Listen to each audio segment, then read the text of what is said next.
Hi, my name is Rita Chin, and I'm a professor of modern European history at the University of Michigan, currently serving as Associate Dean for the Social Sciences in the Graduate School. I'm also the Vice President of the American Historical Association's Professional Division. I'm here today to welcome you to the many professions that constitute the discipline of history. You are entering graduate studies in a most unusual year. Over the summer, thousands took to the streets to protest racial injustice in the wake of the murders of George Floyd, Breonna Taylor, and Ahmaud Arbery. The protests have led many people to begin a more serious reckoning with our nation's racial history. In addition, the country has been paralyzed by a global pandemic since the winter, with no effective national leadership to help control the spread of COVID. This situation has had massive effects on higher education, from university budgets to how we teach and learn. No other cohort has begun graduate school under these conditions, and to be sure, there will be challenges. But this set of conditions should not take away from the fact that you are embarking on an exciting and consequential new adventure. Each of you has chosen to devote the next years to an extended, in-depth study of history, with its unique methods for asking questions, assessing evidence, and developing interpretations of the past. Becoming a graduate student in history also means that you are transitioning from being a consumer of knowledge to a producer of knowledge.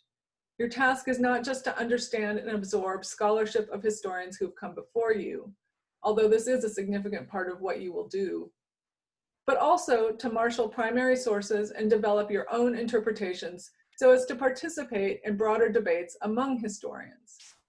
For this vital work, the perspectives that you bring, based on your knowledge, your experiences, your education, your social identities, will necessarily inform the questions that you ask, the kinds of sources that you choose, and the interventions that you seek to make.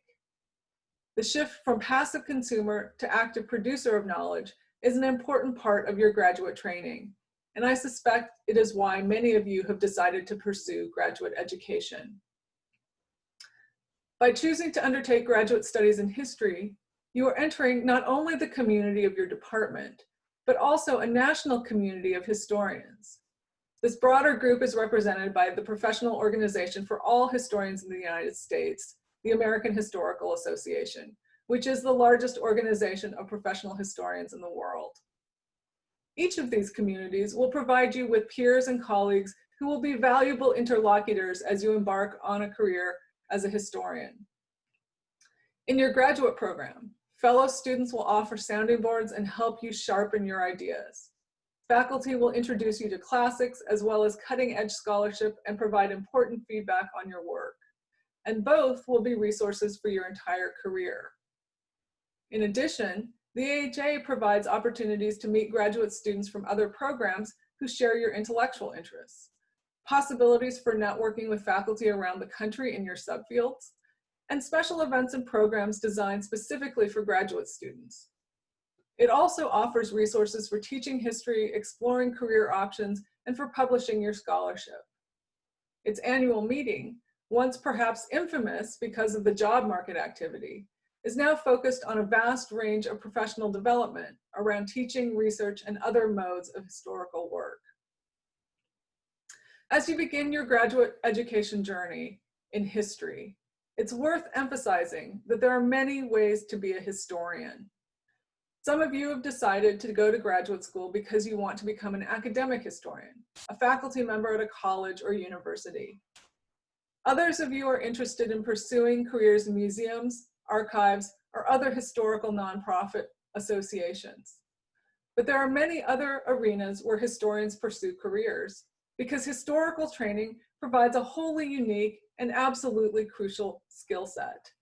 Evaluating evidence and sources, identifying patterns, understanding context, illuminating change over time, deconstructing representations and discourse, examining the logics of ideology and common sense assumptions, just to name a few. I believe that our society needs historians in government, business, nonprofits, really in every sector. This point was driven home to me a few days ago as I was reading an article in the New York Times about a computer programmer turned sociologist whom the reporters suggested keeps getting the big things right. Back in February, when the CDC dismissed the value of face masks for all but health workers, she argued that ordinary people should be wearing them too. In 2011, she warned that the role of social media in promoting democracy also had a dark side. In 2013, she suggested that Facebook could fuel ethnic cleansing. And in 2017, she cautioned that YouTube's recommendation algorithm could be used as a tool of radicalization. According to the Times, the 3 secret ingredients to her insight were an international point of view, knowledge that spans areas and subject areas and disciplines, and a habit of complex system-based thinking. It occurred to me as I was reading this article that these are precisely the approaches that current historical training emphasizes: the transnational and the global, borrowing from other disciplines, breadth of knowledge, and the co-equal importance of political, economic, social, and cultural conditions in shaping events and experience. Whatever career path you ultimately choose, in other words, your training as a historian will serve you well. Again, I want to extend you my warmest welcome to the national community of historians. I wish you much luck as you embark on your graduate studies in this tricky year.